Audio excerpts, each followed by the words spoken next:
notification bell para lagi po kayong update. Electric kettle. Hindi ko alam kung bakit tinawag. Maganda yung kanyang kulay. Basahin nyo na lang po at mahirap yung kanyang stainless steel. 202. Kinakalawang po yung 202. Stainless. Baka meron top papa, 100 watts. At ang kanyang power ay 230 volts. Ako dito, ito ay magaan. Maputi. Gagamitin nyo. Pwede nyo na itong tanggalin para hindi na po siya po yung inyan sa electric kettle. Click ko, hindi po ito sponsor. Nitabi ko yung presyo. 7. Basahan yan kung sa warranty ba. Mayroon niyang support. So, yan po yung ating maikling video about kay yung marerecommend ko sa inyo. Maganda. Yung nakaraang episode, ito ay kumukonsumo. Nagawawala po yung focus. Nagme-mekos-mekos. Welcome back sa ating YouTube channel, Nate Vlog TV. Sa mga hindi pa nagsasubscribe, pasubscribe naman po. Parang awan nyo na. Paki-like nyo na rin po at paki-hit na rin po ng notification bell para lagi po kayong updated. Para naman ma-monetize ng ating YouTube channel kasi hanggang ngayon ay hindi pa monetize. Maawa na po kayo and God bless po. Ito po yung ating maikling vlog. So nakabili ako last time ng Top Mama double layer electric kettle. Hindi ko alam kung bakit tinawag na double layer, pero ang nagustuhan ko dito, ito ay may 1.8 liter capacity. Maganda yung kanyang kulay, basahin nyo na lang po at mahirap magbasa. Masyado pong hahaba yung ating video. Ito ay may 1,800 watts na power capacity o power consumption. Yan, double layer, anti-scald body para hindi po kayo madaling mapaso. 1.8 liter capacity. Meron din siyang 360 degree base rotation at 304 yung kanyang stainless steel. Kaya hindi po kinakalawang yan. Tandaan nyo po, 304. Pag nakita nyo 202, kinakalawang po yung 202 stainless steel. Okay? Maliwanag na po tayo dyan. Okay? So, ang laman po nito ay ito po yun. Electric kettle ni Top Mama. Siguro, susunod baka meron top papa, top tita, top tito, top uncle. Sorry, joke lang po yun ha. Huwag po kayong tatawa. Okay? So, ito po yung kanyang base. Yan. At yung kanyang power ay nakalagay po dito sa ilalim. Yan po. Focus, focus. Focus, focus. Mekos, mekos.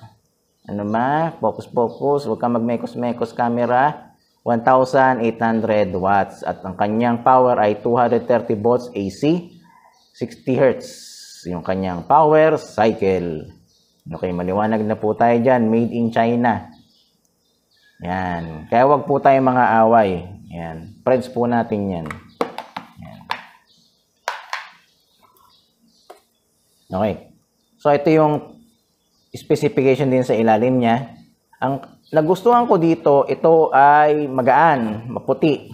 Mahilig kasi po ako sa maputi eh. Yan. Ito, pag gagamitin nyo, pwede nyo na itong tanggalin para hindi na po siya,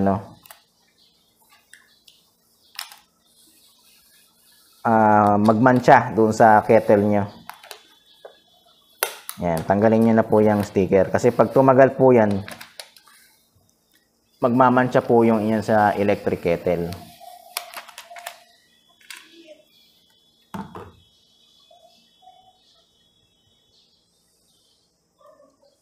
Okay? So, ito yung kanyang loob.